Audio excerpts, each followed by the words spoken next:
Hello friend, welcome to UPSC platform. आज के हम इस वीडियो में बात करने वाले हैं। ये हमारा मौर्य साम्राज्य का पार्ट 2 है। हमने पार्ट 1 में देखा था कि मौर्य साम्राज्य के बारे में जो हमें जानकारी मिलती है उनके साहित्यिक स्रोतों के बारे में हमने देखा था पिछले वीडियो में। और बहुत ही अच्छे तरीके से हमने देखा था कि किस में क्या चीज़ का चर्चा है। और कुछ कुछ उसमें मैंने बोला था कि कुछ कुछ पॉइंट्स हैं ऐसे जिसको हम आगे की चीज़ों में पढ़ेंगे, जैसे हम मौर्य साम्राज्य का प्रशासन पढ़ेंगे, उन चीज़ों में हम देखेंगे। तो अगर हम बात करते हैं इस वीडियो में हम क्या बात करने वाले हैं, तो आपको दिखाई पड़ रहा होगा यहाँ पे क्या लिखा हुआ है। हम पढ़ने वाले हैं पुरातात्विक साक्ष्य, और पुरातात्विक साक्ष्य में आज पढ़ने वाले हैं अभिलेख के बारे में। जो अभिलेख के बारे में पढ़ेंगे और साथ ही साथ हम देखेंगे अशोक के अभिलेख के बारे में। ठीक है, यहाँ पर शिलालेख लिखा गया, लेकिन अब हम पूरी आज अशोक के अभिलेख को समझेंगे। हो सकता है इस अशोक के अभिलेख पर हमारा 2 वीडियो बन जाए, तो इससे कोई दिक्कत नहीं, क्योंकि हमें हर एक चीज़ को समझना है, डिटेल से समझना है। हम मैप में भी देखेंगे कहाँ कहाँ पे किसा कैसा लोकेशन है, क्योंकि एग्जाम में पॉइंटिंग करने के लिए आ सकता है। ठीक है, ये आपके कोई भी एग्जाम हो, बीपीएससी प्री हो या बिहार एसआई हो, कोई भी एग्जाम हो जहाँ पर हिस्ट्री है वहाँ से यहाँ से सवाल बन सकता है। और ये वीडियो सफिशियंट है, 2 वीडियो हो सकता है जाएगा मतलब हमारा अभिलेख का। तो हम इसमें पूरे आर्कियोलॉजिकल एविडेंस में हम आज बात करने वाले हैं अभिलेखों के बारे में। आइए स्टार्ट करते हैं इस वीडियो को, समझेंगे हम बारीकी से। आर्कियोलॉजिकल एविडेंस की अगर बात करेंगे, तो पुरातात्विक साक्ष्य में अगर हम बात करेंगे तो एक अभिलेख हो जाता है और एक हमारा होता है पोट्री। तो पोट्री को हम बाद में पढ़ने वाले हैं, लेकिन इसमें हम पढ़ने वाले अभिलेख को।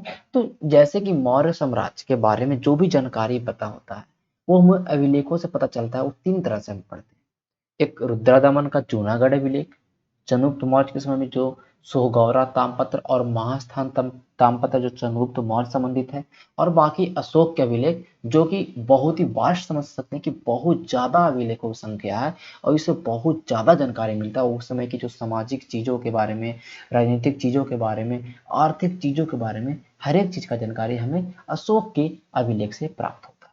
हम आज देखने वाले हैं रुद्रदमन, चंद्रगुप्त मौर्य का अभिलेख और अशोका के अभिलेख का हम आज देखने वाले हैं फर्स्ट पार्ट अशोक के शिलालेख के बारे में। हम फिर सेकंड पार्ट में अशोक के पिलर एडिक्ट स्तंभ लेख और गुहा लेख के बारे में पढ़ेंगे। फिर अभिलेख खत्म करने के बाद हम चलेंगे मौर्य साम्राज्य के राजनीतिक चीजों में, जैसे हम पढ़ेंगे चंद्रगुप्त मौर्य के बारे में, बिंदुसार के बारे में, लेकिन इस 2 वीडियो के बाद। ठीक है, और ये आपके लिए बहुत ही सफिशियंट है, कोई भी एग्जाम के लिए आप देख लीजिएगा मिला के कहीं से भी क्वेश्चन, तो आपका इस सवाल इससे ज्यादा बाहर नहीं आएगा। आइए स्टार्ट करते हैं। हम पहला देखने वाले हैं रुद्रा दमन का जूनागढ़ अभिलेख। रुद्रादमन का जूनागढ़ अभिलेख क्या है, ये देख सकते हो। जूनागढ़ का ये अभिलेख है जो लिखा गया था पत्थर पे, आप देख सकते हो उत्कीर्ण करके लिखा हुआ है। अगर हम बात करेंगे तो इस चीज को अगर हम बारे में समझेंगे, तो रुद्रादमन ये जूनागढ़ पहले कहाँ है आपको ध्यान होना चाहिए, ये है हमारा गुजरात के अंदर। गुजरात के अंदर इसको गिरनार अभिलेख बोलते हैं। क्या बोलते हैं इसको? गिरनार अभिलेख। ठीक है, हिंदी इंग्लिश में कोई फर्क नहीं है। अभिलेख को इंस्क्रिप्शन बोलते हैं, तो मैं यहाँ पे लिखूंगा, आप लोग जो भी इंग्लिश मीडियम वाले वो भी समझ जाएंगे चीजों को। ठीक है, तो गिरनार इंस्क्रिप्शन जो है रुद्रादमन के जूनागढ़ अभिलेख के नाम से भी जाना जाता है। वहां पे एक राजा था रुद्रादमन। ये अभिलेख की अगर हम बात करते हैं तो ये 150 एडी में लिखा गया।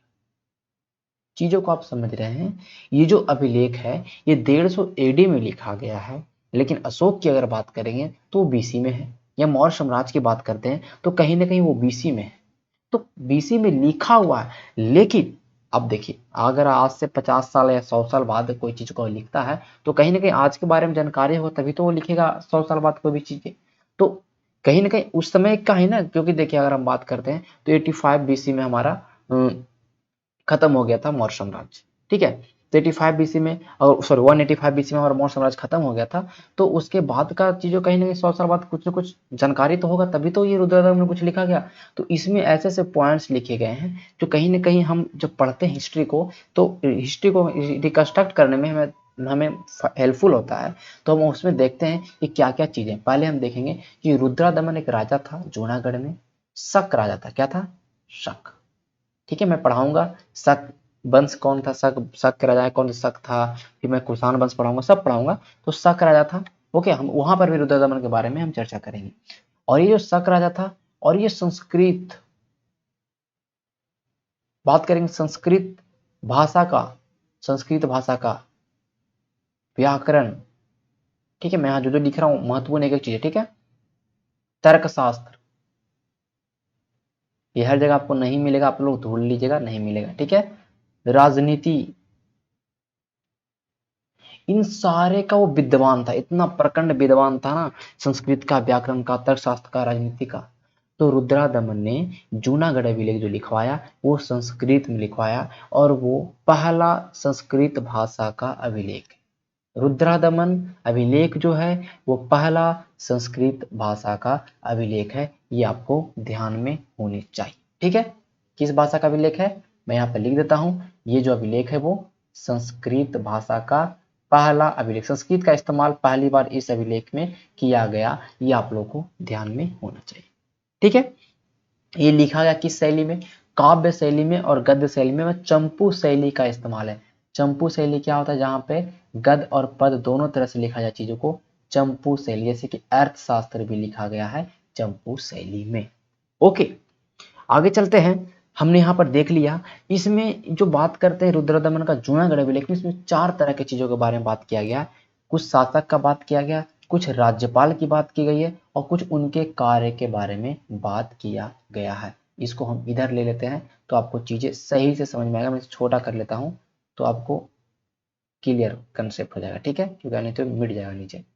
आप देख सकते हो सामने आपका है, पहला कौन शासक का है, चंद्रगुप्त मौर्य के बारे में बोला है। चंद्रगुप्त मौर्य था, उसके राज्यपाल का नाम था पुष्पगुप्त वैश्व, जिन्होंने सुदर्शन झील का निर्माण करा, ठीक है, क्लियर।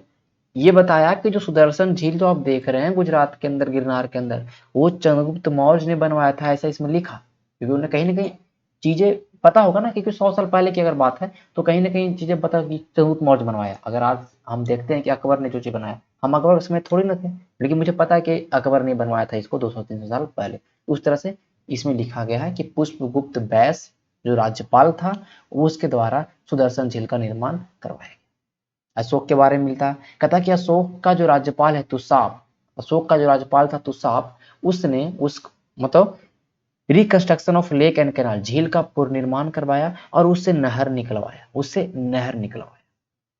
रुद्रदमन के बारे में तो मिलेगा, क्योंकि तो इसका अभिलेख ही है। ये बोलता है कि इसका जो सुविशाख गवर्नर था, इसके हेल्प से इसने बांध जो टूट फूट गया था उसका फिर से पुनर्निर्माण किया। मतलब आप देख सकते हो कि टाइम टू टाइम इसमें झील के बारे में बहुत ज्यादा, इसमें कुल मिला के ये झील के बारे में इसके अंदर बहुत ज्यादा रुद्रदमन के अभिलेख में दिया गया। और भी चीजें हैं, लेकिन हम जब पढ़ेंगे रुद्रदमन के बारे में उसमें पढ़ेंगे, ठीक है। स्कंदगुप्त के बारे में बताया, गुप्त वंश का था। कहा कि इसने पर्णदत्त, इसके राज्यपाल का नाम था पर्णदत्त बोला है, और उसके पुत्र चक्रपालित।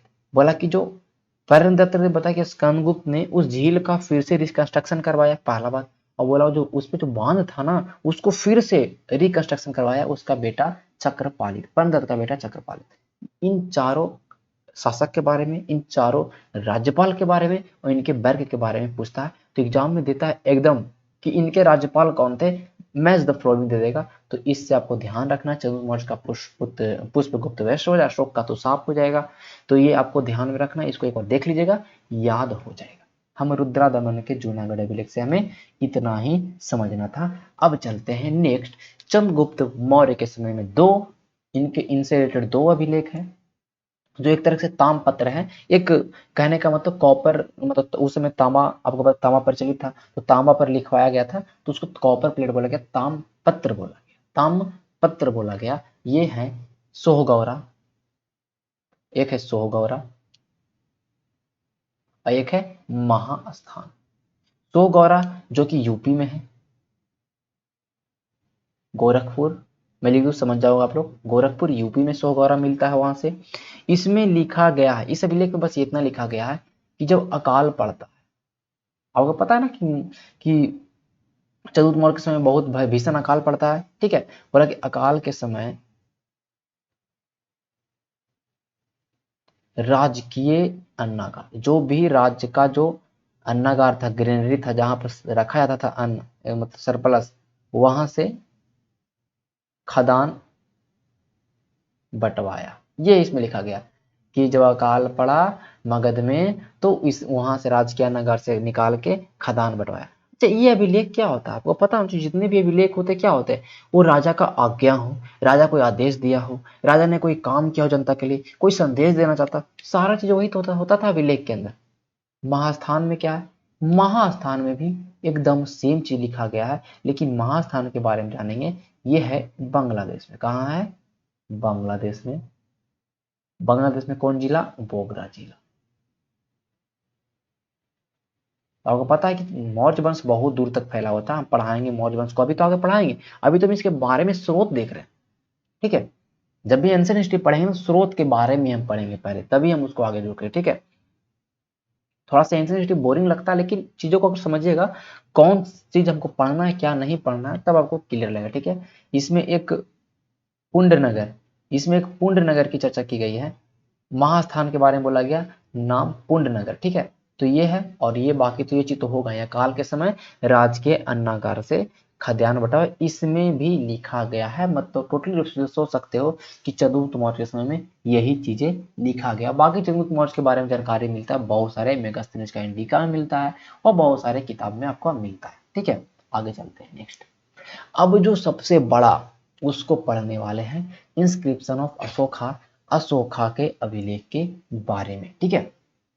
पहला बात, ये जो अशोका की अगर हम बात करते हैं, इसने जो, अच्छा अभी मैं बता दूं, अभिलेख के अंदर क्या रहेगा? राजा का आज्ञा रहेगा, राजा का जो आदेश दिया रहेगा वो लिखवाएगा, राजा ने कोई कार्य करवाया है वो लिखवाएगा अपना, राजा कोई चीज जीतेगा वो लिखवाएगा, वही सब लिखवाएगा ना। अभी देखते हो गांव में कहीं भी कुछ नली गली बनता है तो उसमें लिखवाता है एक टाइल्स में कि यहाँ से यहाँ तक बना, इसने लिख बनवाया। तो उसी तरह भी उसी चीज का प्रचलित रूप है अभिलेख, मतलब सॉरी, जो आप देख रहे हैं। तो अभिलेख लिखवाने का मैंने बताया था पिछले क्लास में, मैंने बताया था जब ईरानियन आक्रमण, तो मैंने बोला ईरान जब आक्रमण करता है तो ईरान कुछ ना कुछ छोड़ के जाता है। और क्या छोड़ के जाता है भैया? तो वो वहां से सीखता है, वहीं से अशोक इंस्पायर होता है अभिलेख लिखवाना। तो ईरान से ही प्रभावित होकर अभिलेख लिखवाया, ईरान से ही प्रभावित होकर अभिलेख लिखवाना स्टार्ट किया। किसने? अशोक ने, पहला बात, ठीक है?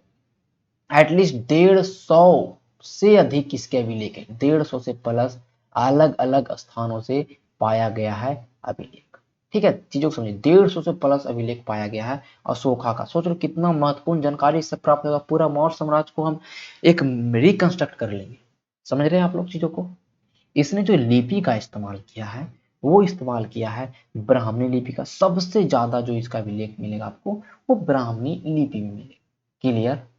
खरोष्ठी का भी इस्तेमाल किया है, ब्राह्मणी लिपि जो लिखा जाता था बाएं से दाएं, लेफ्ट टू राइट, इसका उल्टा है खरोष्ठी लिपि जो लिखा जाता है राइट टू लेफ्ट, जो आज उर्दू लिखते हैं, ठीक है? अरमाइक लिपि, यूनानी लिपि, इन चारों लिपि का इस्तेमाल किया है वो, अलग अलग जगहों पर इसका अभिलेख मिलेगा, उस पे इस्तेमाल किया है। इसके अभिलेख के बारे में बोलते हैं D.R. भंडारकर, एक इतिहासकार हैं। D.R. भंडारकर बोलते हैं कि इनके अभिलेख के आधार पर इतिहास लिख सकते हो, इनके अभिलेखों के आधार पर इतिहास को लिखने का बात कहा किसने? D.R. भंडारकर ने। किसने बोला भैया? D.R. भंडारकर ने। अगर हम बात करेंगे अशोक के अभिलेख को सबसे पहली बार किसने ट्रांसलेट कर दिया, किसने पढ़ लिया, वो थे जेम्स प्रिंस, 1837 में, ठीक है? हम देखो जो भी चीजें आपको, अगर बहुत सारा चीज मैं आगे क्लियर करवाऊंगा, लेकिन अभी हम यहाँ अभिलेख के बारे में पढ़ेंगे तो ज्यादा हम अलग जगह नहीं। ब्राह्मणी लिपि का जो इस्तेमाल किया वो प्राक काल, मतलब जब अर्ली मौर्यन पीरियड, मतलब जब मौर्य काल स्टार्टिंग एज में था, तो उसका जितना भी अभिलेख लिखवाया ये वो ब्राह्मणी लिपि में लिखवाया, ठीक है? जिसमें अनुराधापुर है। प्राक काल के अभिलेख कौन है जो ब्राह्मणी लिपि में लिखे? तो अनुराधापुर का अभिलेख, पिपहरवा का अभिलेख, सोहगौरा वाला, ठीक है, महास्थान वाला, ये सारे जितने भी अभिलेख आप देख रहे हो ये प्राक मौर्य काल के अभिलेख है और ब्राह्मणी लिपि में लिखा गया है। हम बात करेंगे खरोष्टी अभिलेख, तो खरोष्टी लिपि में लिखा गया है शाहबाज गढ़ी, मानसेरा। शाहबाजगढ़ी और मानसेरा ये दोनों आते हैं बृहत शिलालेख के कैटेगरी में, हम आगे बताएंगे बड़े शिलालेख के कैटेगरी में जो पत्थर पे लिखे गए अभिलेख है ये, ठीक है। शाहबाजगढ़ी और मानसेरा, ओके। आगे चलते हैं। अरमाइक लिपि में लिखा गया है लघमान, जलालाबाद, ये दोनों अफगानिस्तान में है। लघमान और जलालाबाद ये दोनों अफगानिस्तान के अंदर है, ये आप लोग को पता होना चाहिए, ठीक है, क्योंकि कहीं ना कहीं पूछ देता है, ठीक है। और ये जो आप देख रहे हो ये शाहबाजगढ़ी और मानसेरा ये दोनों पाकिस्तान में, ठीक है, मैं यहाँ पे लेता हूँ, चीजों को छोड़ूंगा। तो ये जो अभिलेख है ये खरोष्टी लिपि में है, अरमाइक और लघमान जलालाबाद में है और ये अरमाइक लिपि में है, ओके। अगर हम बात करेंगे तो लघमान और जलालाबाद दोनों एक ही नाम है। इसमें एक, इस दोनों अभिलेख में एक चीज का नाम वर्णन है, वो रैमडेटो, रैमडेटो नाम का अधिकारी है, रैमडेटो नाम का एक ऑफिसर उस समय का है, उसके बारे में इस अभिलेख में लिखा गया। रैमडेटो नाम के अधिकारी के बारे में इस अभिलेख के बारे में लिखा। जो जो छोटे छोटे फैक्ट है वो छूट ना जाए, मैं इन चीजों को यहाँ पे लिख देता हूँ, ठीक है। यूनानी लिपि की बात करेंगे, यूनानी लिपि की बात करेंगे, ग्रीक लिपि की बात करेंगे, तो यह कंदहार और सरेकुना, कंदहार और सरेकुना। अब देखिए कंदहार और सरेकुना है ना, ये अभिलेख है द्विभाषी बोला गया है। क्या बोला गया? एक ही अभिलेख है, नाम तो अलग अलग है। द्विभाषी, दो भाषा का इस्तेमाल इसमें है, अरमाइक भी इस्तेमाल है प्लस यूनानी भी इस्तेमाल है इन अभिलेखों में, कंदहार और सरेकुना के अभिलेख में। अफगानिस्तान के अंदर ये भी है, ये चीज ध्यान रखें, ये अफगानिस्तान के अंदर है, मैं यहाँ लिखता हूँ। इस चीज को आप नोट्स बनाइएगा, तो सारा चीज का नोट्स बनाना है। अगर नोट्स नहीं बनाते हैं तो वीडियो देखने से कोई फायदा नहीं है, वीडियो को देखना छोड़ दीजिए, ठीक है। एक बहुत ही अलग अभिलेख का नाम मिलता है, वो हम बता देंगे आपको, आगे बढ़ाएंगे, लेकिन यहाँ मैं बताता हूँ। ब्रह्मगिरी का अभिलेख, ब्रह्मगिरी का जो अभिलेख है उसमें इसला नामक शहर के बारे में मिलता है। इसला नामक, मतलब ब्रह्मगिरी के बारे में बोला है कि ब्रह्मगिरी का नाम इसला था, इसला नगर, इसला नगर, इसला नगर।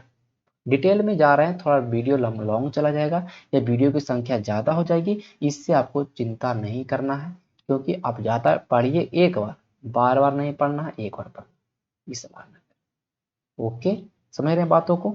चलिए ये है। अब हम चलेंगे, अब ओरिजिनल रूप से हम अभिलेखों के बारे में समझने की कोशिश करेंगे। हमने इतना अभिलेख का एक थोड़ा सा हमने डाटा ले लिया, आगे चलते हैं। अब जो अशोक के शिलालेख के अभिलेख के बारे में, अभिलेख, ओके, शिलालेख नहीं, तीन तरह से बांटते हैं, शिलालेख, स्तंभलेख, गुहालेख, तीनों आपके सामने हैं। जो लेख पत्थर पे लिखवाया कहलाया शिलालेख, क्योंकि रॉक इडिक्ट। ये दो भाग में बांटा गया है, मेजर एंड माइनर। छोटे छोटे थे उसको मैंने माइनर बोला, जो बड़े बड़े पत्थर पे लिखा था उसको मैंने मेजर बोला। क्लियर? आगे चलते हैं। ओके, स्तंभ लेख जो पिलर पे लिखवाया गया, आप देखिएगा बहुत सारा, जैसे लोरिया नंदगढ़ हो गया, लोरिया हरेराज हो गया, ये सब स्तंभ लेख के श्रेणी में आते, पिलर बनवा बनवा के उस पे उत्कीर्ण करवाया गया, ये कहलाया गया भैया स्तंभ लेख। हम जब पढ़ेंगे आपके बीपीएससी मेंस के लिए सबसे जो महत्वपूर्ण टॉपिक है इस बार का, वो है Mauryan architecture, Mauryan art and culture इस पर पूछने वाला है, तो उस पर हम वीडियो जल्द ही लाने वाले हैं 2 दिन के अंदर। तो उसमें हम पूरे एक एक पिलर को देखेंगे, सब चीज़ों को, जितने भी आर्किटेक्चर उस समय का था, तो उसमें हम चीज़ों को समझाएंगे, आपको दिखाएंगे, फोटो भी तो अच्छा रहेगा समझने में, ठीक है। तो स्तंभ लेख, तो स्तंभ पिलर बनवा बनवा के उस पर लिखवा दिया, तो कुछ छोटे पिलर उसको माइनर बोला गया और कुछ बड़े पिलर उसको मेजर बोला, मेजर बड़े और छोटे को माइनर बोला गया। ये हमारा हुआ स्तंभ लेख। क्लियर? आपको चीजें समझ में आ रहा होगा, ठीक है, आपको चीजें समझ में आ रहा होगा, ठीक है। अगर हम बात करेंगे, तो अगर हम बात करने वाले हैं, तो जो मेजर रॉक एडिक्ट की बात कर रहे हैं, मेजर रॉक एडिक्ट की अगर बात कर रहे हैं, कि बृहत शिलालेख की अगर बात करेंगे, तो ये 14, अगर बात करेंगे ना, ये आठ जगह से मिला। कितना जगह से? 8 स्थान। ये 8 जगह से मिला है और उस आठों में 14 बातें बोली गई है। सब में एक ही बात है भाई, सब में एक ही बात है।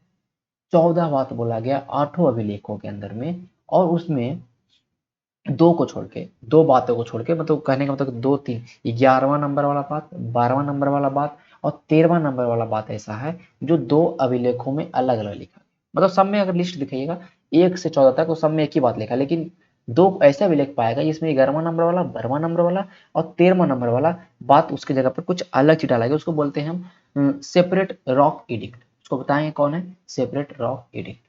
ओके। आज हम बात करने वाले हैं गुहा लेख। वही हो गया हमारा जो गुफा बना बनवा के लिखवाया गया, वो गुहा लेख हो गया। ठीक है, जैसे बराबर की गुफाएं देख लेंगे, और कुछ दशरथ द्वारा बनाया गया जो नीलगिरी की पहाड़ी, नागार्जुन की पहाड़ियों पर, उस अभिलेख को देखेंगे। बस कुछ नहीं। गुहा लेख बहुत सिंपल है और स्तंभ लेख भी सिंपल है, लेकिन आज हम बात करने वाले हैं शिला लेख के बारे में। ओके, हम आ गए सबसे महत्वपूर्ण चीज, मेजर रॉक एडिक्ट। बृहत शिलालेख के बारे में आज हम बात करने वाले हैं कि बृहत शिलालेख कहाँ कहाँ पाया गया। और मैंने अभी क्या बोला कि 8 जगह पाया गया। 8 अभिलेखों, 8 जगह के जो लेख पाया गया उसको बृहत बोला गया, बड़े बड़े थे।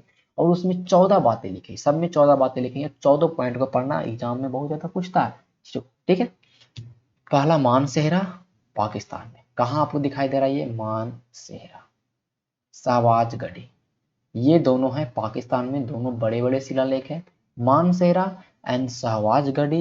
ये दोनों बड़े बड़े शिलालेख हैं। ये आपको ध्यान में होना चाहिए। ठीक है, ये आपको याद होने चाहिए। साथ ही साथ जो शहबाजगढ़ी है, जो ये शहबाजगढ़ी है, जो ये कहने का मतलब छोटे शिलालेख के में भी आता है कि वहां पे छोटे शिलालेख भी हैं। ठीक है, इस चीज को आप लोग समझ लीजिएगा। ठीक है, आगे चलते हैं हम लोग। ओके, चलिए, ये हमने दिखा दिया आपको। Sorry, Mansehra and this is Shahbazgarhi, दोनों पाकिस्तान में। आ जाएंगे हम देहरादून के पास, जो आपको कलसी नाम का है। कालसी नाम का जो देहरादून में है, आपको देहरादून यहाँ दिखाई दे रहा है।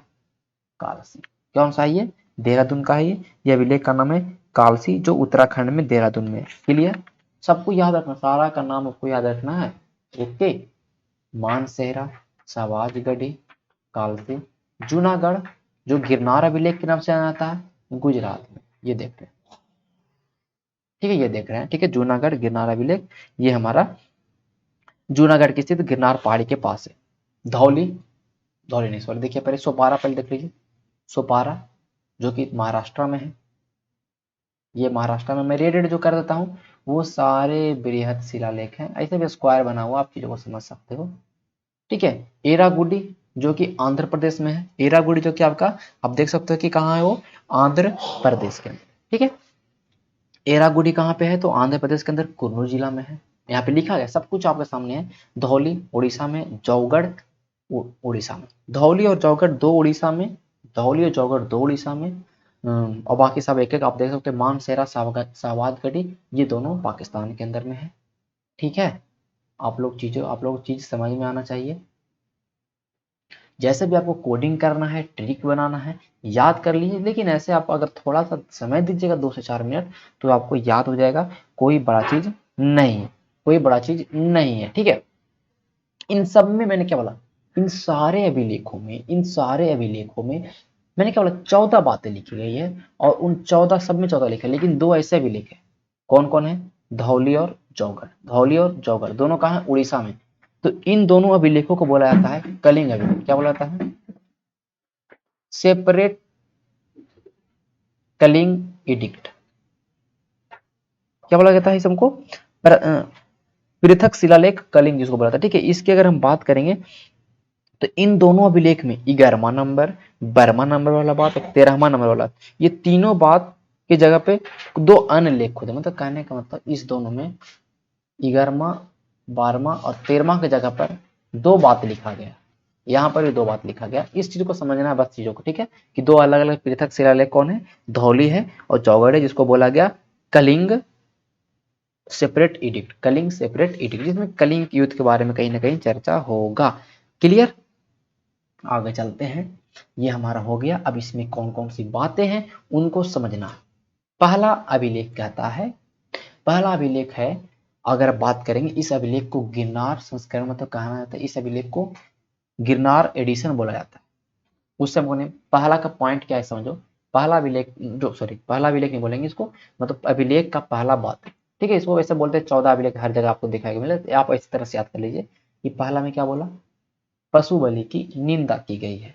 बोला कि जो हमारे राज, क्योंकि आपको पता है कि अशोक बाद में उसका हृदय परिवर्तन होता है और वो बौद्ध धर्म को सब कहने का मतलब मानने लगता है। तो पहला अभिलेख में क्या है कि prohibition of animal sacrifice specially during festive season, जब भी त्योहार होता था ना तो बहुत सारे एनिमल का बलि चढ़ता था। बोला भाई पशु बलि की निंदा की जाती है, और हमारे जो राजकीय पशाला जहाँ पे हमारा खाना बनता, हमारा राज पूरे महल का, वहां पर केवल एक हिरन और 2 मोर मारे जाते। बोल दिया कि अब थोड़ा हम कम कर दिए, एक हिरन रोज बनेगा और 2 मोर काटे जाएंगे, ये बोला गया, और बाद में ये भी खत्म कर देंगे। तो पहला में कुल मिला के पशुओं पर बलि की निंदा, मतलब पशु बलि की निंदा की गई है पहला।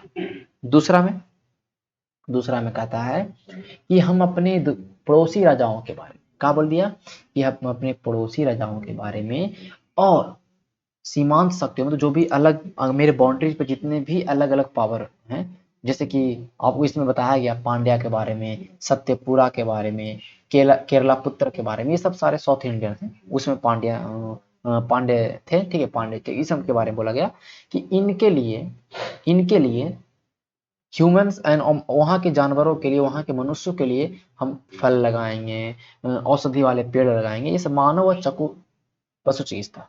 पहले बोला भाई पशु का वध नहीं करो, दूसरा बोल दिया कि पशु का चिकित्सा का प्रबंध कर रहे हैं हम, डॉक्टर बना मतलब कहने को तो वेटनरी चीजों के बारे में इसमें बात किया गया। हालांकि आप देख सकते हैं इंग्लिश में मैंने कुछ अलग लिखा, इंग्लिश में क्या लिखा गया कि पेड़ रोपेंगे, मेडिसिनल हर्ब्स रोपेंगे, कुआं खुदवाएंगे, तो अच्छी बातें कही गई पड़ोसी राजाओं के लिए ये चीज। तो पड़ोसी राज्य का वर्णन कौन सा लेख में, ये पूछ सकता है आपके सवाल। दूसरा अभिलेख पड़ोसी राजा है, यहाँ ध्यान रखिए पड़ोसी राजा। मैं आगे बताऊंगा एक और चीज, अभिलेख नंबर 13 में मैं बताऊंगा, वहां पे कुछ अलग बात की, वहां पे उस समय के जो समकालीन राजाओं के बारे में बात किया गया, जो विदेशी राजा है, ये पड़ोसी है वो विदेशी है, क्लियर। तीसरा अभिलेख बोलता है कि तीसरा अभिलेख में जेनोसिटी टू ब्राह्मण, तो जो ब्राह्मण लोग हैं उनके उनके जेनोसिटी, उनके उदारता के लिए बात करें, मतलब कुल मिला के समझ लीजिए इसमें कुछ धार्मिक नियम का उल्लेख है। बोला है कि हम रज्जुक बनाएंगे, क्या बनाएंगे, हम रज्जुक की नियुक्ति करेंगे। तीसरा में क्या बोलता है कि हम रज्जुक की नियुक्ति करेंगे, और चीजों को समझना आपको, ठीक है। बोलता है कि रज्जुक युक्त और परदेशी का उल्लेख किया गया है। बोला कि हर 12 वर्ष बाद यह आदेश दिया है कि वो हर 5 वर्ष बाद, मतलब क्या है कि राजकीय के 12 वर्ष अधिकारियों को यह आदेश दिया जाता है, जब भी मतलब कहने का मतलब हर 5 वर्ष बाद वो दौरे पे जाए। इसमें रज्जुक नाम का चर्चा है, रज्जुक, ठीक है। देख सकते हो युक्ता, प्रादेशिक एंड रजुका का, ठीक है, जो बोला कि हर 5 साल बाद अब घूमो, भ्रमण करो और धम्म को फैलाओ। धम्म जो था उस समय, वो अशोक का जो धम्म नीति है मैं बताऊंगा क्या है, बोला उसको फैलाओ। कुल मिला के इतना तरह से हृदय परिवर्तन हो चुका अशोक का, इस सारे में अशोक ने अच्छी अच्छी बातें कही। कोई भी लिखवाएगा तो अच्छा बातें लिखवाएगा, ये आपको पता होना चाहिए, जो भी चीजें उसमें। रज्जुक, प्रादेशिक और युक्ता के बारे में कौन सा है, तो तीसरा नंबर पे, क्लियर। चौथा में मेजर रॉक एडिक्ट चौथा में बात करते हैं, उसमें बोला धम्म घोष, भेरी घोष की जगह पर धम्म घोष की बात की गई, भेरी घोष के स्थान पर धम्म घोष की बात की गई है। मतलब भेरी घोष मतलब कि जहाँ पे लड़ाई उड़ाई का बात है ना, उसको छोड़िए, अब धर्म अपनाइए, अच्छी बातों को अपनाइए, तो लड़ाई उड़ाई छोड़ो, अच्छा काम करो। इस चीज के बारे में बोला कि जो मनुष्य है ना वो सिलवान होना आवश्यक है, मनुष्य धर्म के अनुशासन के लिए अच्छा काम है मनुष्य को सिलवान होना। पहला बोला भाई पशु को नहीं मारो, दूसरा बोला पशु के लिए चिकित्सा बनाएंगे, तीसरा बोला कि हम रज्जु की सबका नियुक्ति करेंगे जो हर 5 वर्ष बाद दौड़ेगा, देखेगा कि कैसा धार्मिक नियम को उल्लेख करेगा, धार्मिक चीजों को फैलाएगा। चौथा बोलता है कि हर मनुष्य को भेरी घोष की जगह पर अब धम्म घोष अपनाओ, लड़ाई वड़ाई छोड़ो और शांति का मार्ग। पांचवा क्या कहता है, पांचवा बोलता है कि अब धम्म महामात्र हम बनाए। धम्म महामात्र कहने का मतलब है कि ऐसे ऑफिसर को नियुक्त करेंगे जो ऐसे जो आदमी, कहने का मतलब धम्म घोष, धम्म के बारे में बात करेगा और उन चीजों को उसका काम उस तरह के काम देगा कि वो धर्म जो अशोक का धर्म है उस चीजों को बारे, मतलब धम्म महामात्र के बारे में किसने बोला है, कुल मिला के 5वें शिला लेख में। यहाँ पे रज्जुक परदेशी के था, इसमें धम्म महामात्र का, ठीक है, 5वां शिला लेख में। और ये बोला कि मैंने राज्य से अभिषेक के 13वें वर्ष में, जब अशोक ने राज्यभिषेक किया, जब अशोक गद्दी पे बैठता है, उसके उसके कहा कि हम 13वें साल बाद, ठीक है, 273 में बैठता है, उसके 13वें साल बाद हम ये धर्म महामात्र की नियुक्ति किए हैं। ये ऐसा लिखा गया है 5वां अभिलेख के शिलालेख के अंदर। छठा क्या बोलता है, बोला कि आत्मनियंत्रण की शिक्षा, उसमें सच लिखा गया कि जो king desire to know about his people condition, इसमें राजा जानने की इच्छा करता है कि जो हमारे लोग हैं, हमारी जनता है, उनका कंडीशन क्या है, ठीक है, वो अब मुझे प्रजा के विषय में सूचना दे। बोला कि हम जहां भी रहे ना, हम सोए रहे या कहीं भी रहे, इस तरह से बात लिखा, अगर हम सोए भी रहे ना, आपको राजा से मिलना है तो आप आ जाइए, अशोक राजा से मिलना है तो आप आ जाइए, इस तरह के बात बोला कि सर्वलोक हित से बढ़कर कोई काम नहीं। जहां पर एक तरह से लोकतंत्र को दिखाने की बात किया कि कभी भी हमारे जनता को जरूरत पड़ जाए तो वो आके मिले हमसे, ये बात मतलब और इसमें आत्मनियंत्रण की शिक्षा दी गई, किसकी, आत्मनियंत्रण। पहले पहले आदमी को धार्मिक बना रहा है, अब आदमी को सेल्फ कंट्रोल की बात कह रहा है कि आत्म को नियंत्रण करो, लड़ाई वड़ाई नहीं करो, अपना दिमाग पे कंट्रोल रखो।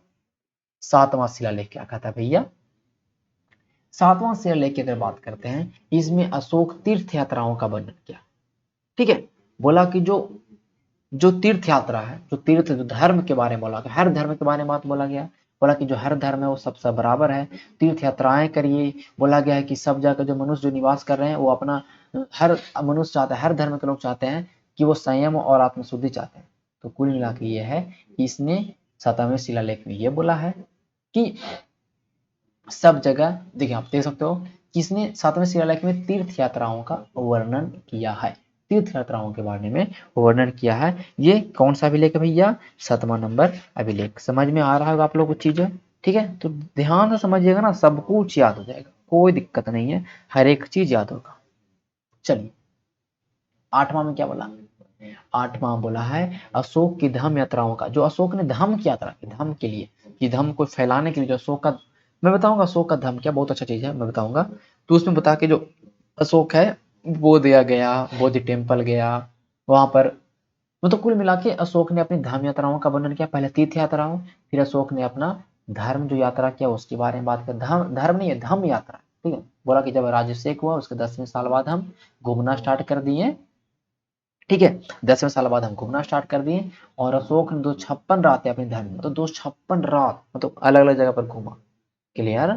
9वां क्या कहता है भैया, सच्ची भेंट और सच्चे शिष्टाचार, इसमें बोला कि जो सच्ची सच्ची भेंट है ना और सच्चा शिष्टाचार के बारे में बताया कि लोग हैं जो उन दास और सेवकों से शिष्ट व्यवहार करें और गुरुजनों को सम्मान करें, जो आपका जो दास है, जो आपका सेवक है, उससे अच्छा से आप पेश आए, आपके जो गुरुजन हैं उनका सम्मान करें। कुल मिला के भेंट की बात की गई है और शिष्टाचार की बात की, क्लियर, मोरल कंडक्ट की बात की गई 9वां में।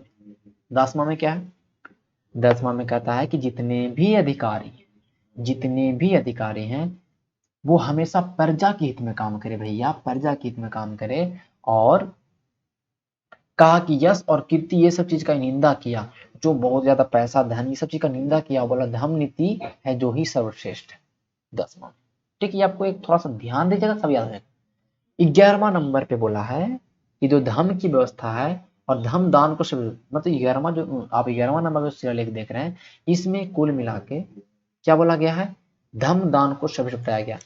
का जो धम्मा है वो सबसे बेस्ट पॉलिसी है, सबसे अच्छा पॉलिसी है। देखिए हमेशा धर्म की बात कर रहा है, बोला कि जिसमें रिस्पेक्ट करो अपने से बड़े को, ठीक है, अपने बड़े को रिस्पेक्ट करो, ये हमारे 11वां नंबर का शिलालेख। 12वां नंबर में क्या है, स्त्री महामात और वर्ज भूमिकों का नियुक्ति का उल्लेख किया है और धार्मिक सहिष्णुता को दर्शाया है और सभी संप्रदायों को समान बात का। 12वां में बोला है कि सब लोग वुमेन वेलफेयर के लिए काम किया, जो ऐसा नियुक्ति ऑफिसर की नियुक्ति करेंगे जैसे कि आज महिला आयोग देख रहे हो उस तरह से महिला आयोग का नियुक्ति करवाया 12वां में। 5वां में क्या करवाया था, देखिए 5वां में धर्म के लिए और 12वां में महिला महामात्र के लिए, समझ रहे हैं बातों को। 13वां शिलालेख सबसे बड़ा शिलालेख, ओके। तो 13वां शिलालेख में कलिंग युद्ध और अशोक के हृदय परिवर्तन का वर्णन किया गया है, जिसमें कलिंग को जीता और कलिंग को जीतने के बाद जो उसमें बहुत नरसंहार हुआ, उसको देख के जो ये है ना गबड़ा गया, तो इसकी बात की गई है इस शिलालेख के अंदर में, और पड़ोसी राजाओं का नहीं। इसमें विदेशी राजाओं का, यहाँ पर मैं टाइपिंग मिस्टेक है, विदेशी राजाओं का बात किया। कौन कौन से विदेशी राजा थे उसको आप ध्यान में रखिए। बोला गया इसमें धर्म का मार्ग चुने अन्यथा परिणाम बुरा होगा। 13वां बोला, 13वां समझे, 13वां कलिंग युद्ध है, अशोक का हृदय परिवर्तन है, बोला धर्म को मार्ग को चुनो नहीं तो बर्बाद हो जाओगे, ऐसा। उसमें बोला गया है अंटियोकस, सीरिया का अंटियोकस जिसको अम्तियोको लिखा गया है, टॉलमी इजिप्ट का टॉलमी जिसके नाम क्या लिखा गया है तुरामई, मगाज ऑफ सीरिन जिसको बोला माका, एंटीगोनस ऑफ मैसेडोनिया जिसको अम्तिकिनी, अलेक्जेंडर ऑफ इपिरस जिसको बोला एल कसुरारो। ये 5 राजाओं, 5 विदेशी राजाओं के बारे में चर्चा किया है। ये आपको ध्यान में रखना कौन कौन से थे ये नाम ध्यान, एंटियोकस, टॉलमी द्वितीय, मगस, एंटीगोनास एंड अलेक्जेंडर ऑफ इपिरस। क्लियर? ठीक है, ये आप लोग समझ चुकते हो कि अगर इस 13वें शिलालेख को पढ़ेगा तो उसमें आपको कलिंग वार के बारे में बहुत डिटेल जानकारी मिलेगा, और जो अशोका ने बुद्धिज्म को कैसे फॉलो किया इन चीजों के बारे में जानकारी मिलता है।